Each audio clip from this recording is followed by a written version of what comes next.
bir görünme yana. Arada bir diye de falan ahundan bir haber geldi.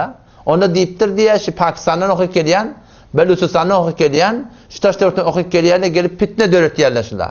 Kadim yol bilen olmalı. Bukharan yol bilen olmalı. Arada bir hücrede oturuştuk. Doktorlardan biri adına Teymur Karaca diye tanış olan evet bana tanış oldu bana doktorlar. Tanış olan şeyler. Adam ol birden şu cemde burada soradı bir. Bu dedi, siz dedi Kahire'den gelen alınma dedi. Burada bolsa Bukhara Türkmen ocak diye da.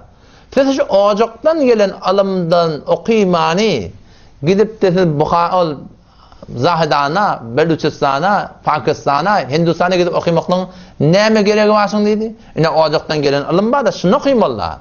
Ben bırakıp dedim ve de ten sorağıma cevap vereydi. Avvala sen teşhis dedim. Ki avvala ben şuna dedim. Ki şu mantıqada da biz okuymadık da. Yine Erzebah'ın takdir Hanefi biz şu anda ne şiir okuyduk şu hücretinde. Mantıqadan nerede pay almadık da.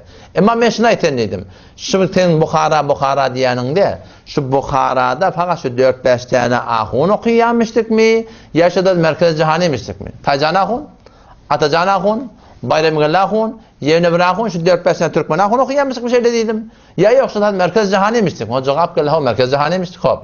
Merkez cihani bu dedim. Şu taati soram çaşıptır. Bolşeviklerin vaktında Ruslar gelip kâr zulmedip Bukhara'nın kullen çaşırıptırlar. Ve ulemalar bölük grup her yerik barahım göçüp kaçıp çıkıp kayıttırlar. Son bir nesette Türkmen sara kayıptır. İnne de ulema'yı Türkmen sara kadim Bukhara'dan geliptirler, zahmet çekiptirler. Ona hiç kim inkar yok. Sünnetçi, cemaat, hulası diyaneti ardı görünüyor.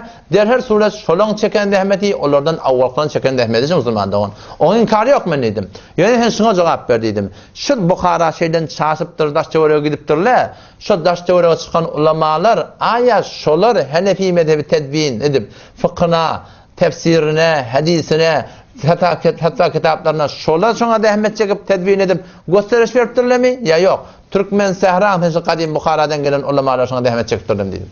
O da tiyile hormat cahilina, buna inkar yok. Ama sen dedim, şu zahmeti kim çekiptirler? İnanırken bu da tamam, şimdi öndeki yıldan tefsir kitapları var ya.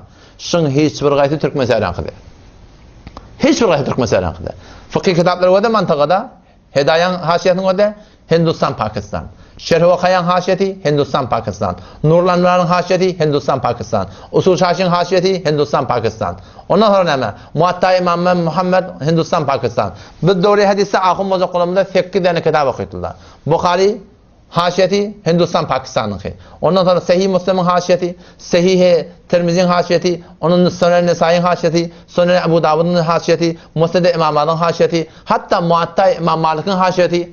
Ha. Şuna mı de Sunan İbn Majah haşiyeti, şun tamam haşiye şuruhatı geliptir.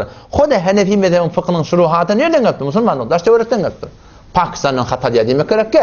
Bizim Arap'ta tamam okuyan kitabın öğri tedvini, teşrihi, tebiyini mi mutlu? Şu Pakistan'ın sonra mutlu Müslüman doğan. Hanefi mezhebinin sonra ne? Pakistan'ın bir tane milliyet, kavmiyet yok ki. Benim peygamberim Arap. Ben Arap bilen ne nispetim var? Ben iman nispetim var Arap bilen. Ben Hanefi mezhep bilen, Pakistan bilen nispetim var, Hindistan bilen nispetim var, Beluchistan bilen nispetim var, Bukhara bilen nispetim var. Ben dedim, o da dedim, ten yöne Bukhara dedim, bir kefa aytiyardın, sen aytyan sürende, kebbil barahım Kahire'den gelen ocaktan, alımdan peydalanmadık kolaylı. Yöne, dinine ve teessüp yok. Ten göde, ten soram ayttım da bırakın. Sen şu mantığı Türkmen Sehran ulemaları, Hanefi mezhebini kavudip, açıklap aydanmasa, sen getir yadan kitabını dedim. Hayta okuyan kitap, fıkhi kitap, Hanefi mezhepte Türkmen Sehra'da, hava şibidin ulukan takdirlamanın yadan kitabının şuruhatından asfad ediliyor mi? Getirden bir yerin getirmenin gurun yok dedim. Eğer biz ştari erzai ilmi bolyan olsak, Müslümandan bir teoriye çıkacak ki.